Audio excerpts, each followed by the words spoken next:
Hello everyone, আজকের ভিডিওটা specially চা প্রেমীদের জন্য, যারা দূরে কোনো ধাবা কিংবা টি স্টলে যায় শুধুমাত্র চা খেতে। আর কিছু কিছু দোকানের চা খেয়ে সত্যিই মনে হয় যে চায়ে তারা এমন কি মেশায় যার জন্য চায়ের টেস্টটা এত ভালো আসে। বাড়িতে তো কতই না ভালো করে আমরা চা বানাই, কিন্তু তাও কোনোভাবেই এরকম টেস্ট কিন্তু আমরা বাড়িতে নিয়ে আসতে পারি না। তো আজকের ভিডিওতে আমি এমন একটা মশলা বানিয়ে দেখাবো যে মশলাটা বাড়িতে চা বানানোর সময় যদি অল্প একটু দেওয়া হয় তাহলে একদম দোকানের মতো টেস্ট আসবে।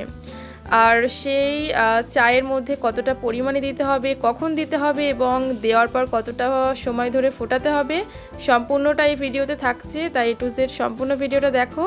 আশা করি দোকানের মতো টেস্টি চা তোমরা খুব সহজে বাড়িতে বানিয়ে নিতে পারবে। তো চলো দেখে নিই কীভাবে বানাতে হবে। চা বানানোর জন্য সর্বপ্রথম যেটা লাগে সেটা হলো জল। আমি এখানে 2 কাপ চা বানাবো, তো তার জন্য দিয়ে দিয়েছি 2 কাপ জল। এবার জলটাকে খুব ভালো করে ফুটিয়ে নিতে হবে। যখন এরকম টকবক করে ফুটবে তখন দিয়ে দিতে হবে 1 চা চামচ চায়ের পাতা। অবশ্যই কিন্তু যখন জলটা খুব টকবক করে ফুটবে তখনই দিতে হবে।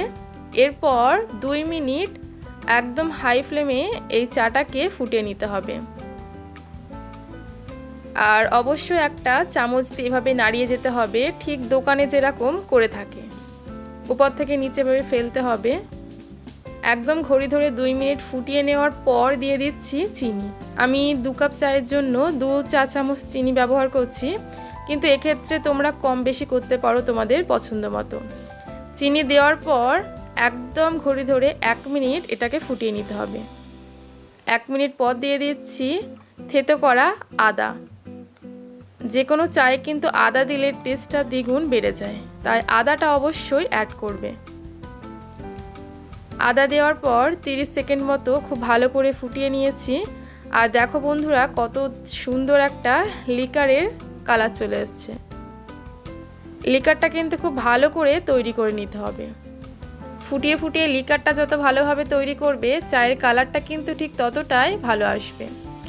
তো লিকার তৈরি করার পর দিয়ে দিলাম 1 কাপ লিকুইড দুধ। তোমরা চাইলে এখানে লিকুইড দুধের পরিবর্তে নর্মাল জলে পাউডার দুধ মিশিয়েও সেটা ব্যবহার করতে পারো। আর দুধটা এই চায়ের মধ্যে দেওয়ার সাথে সাথে দেখো বন্ধুরা, কত দারুণ একটা কালার চলে এসছে।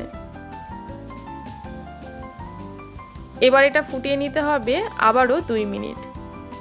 টোটাল এটা চাটা বানাতে প্রায় 5 মিনিট সময় লাগবে।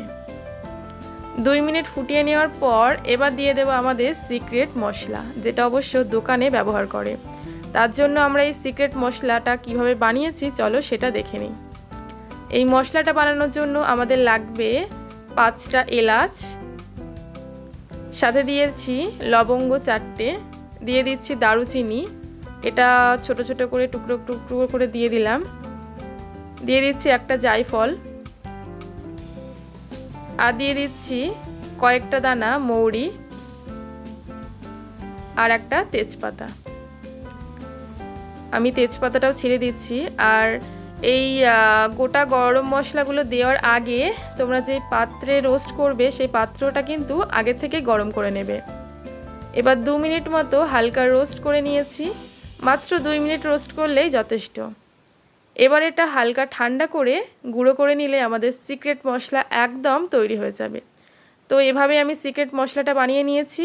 আর আমি যেই মশলাটা বানিয়েছি সেটা হচ্ছে 8 কাপ চার মতো, কিন্তু তার মধ্যে থেকে এখানে আমি দিয়েছি চা চামচের 3 ভাগের 1 ভাগ। খুব বেশি দেওয়ার দরকার নেই, অল্প একটু দিলে কিন্তু দারুণ টেস্ট হয় চায়ের, একদম দোকানের মতো। তোমরা বাড়িতে একবার অন্তত বানিয়ে টেস্ট করে দেখো।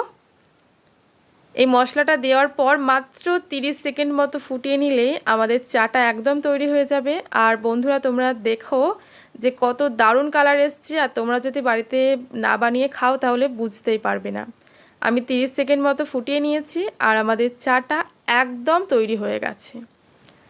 প্রথম থেকে আমি যেভাবে দেখিয়েছি পরপর সময় অনুপাতে এবং উপকরণগুলো যদি একদম সেভাবে দাও তাহলে তোমাদের বাড়িতে বানানো চায়ের স্বাদ কিন্তু একদম দোকানের মতো হবে, যেটা যে কোনো নামি দামি চায়ের দোকানের স্বাদকে হার মানাতে পারবে।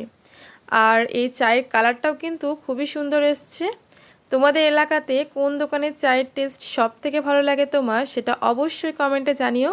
আর ভিডিওটা ভালো লাগলে অবশ্যই লাইক করে চ্যানেলটা সাবস্ক্রাইব করে নিও।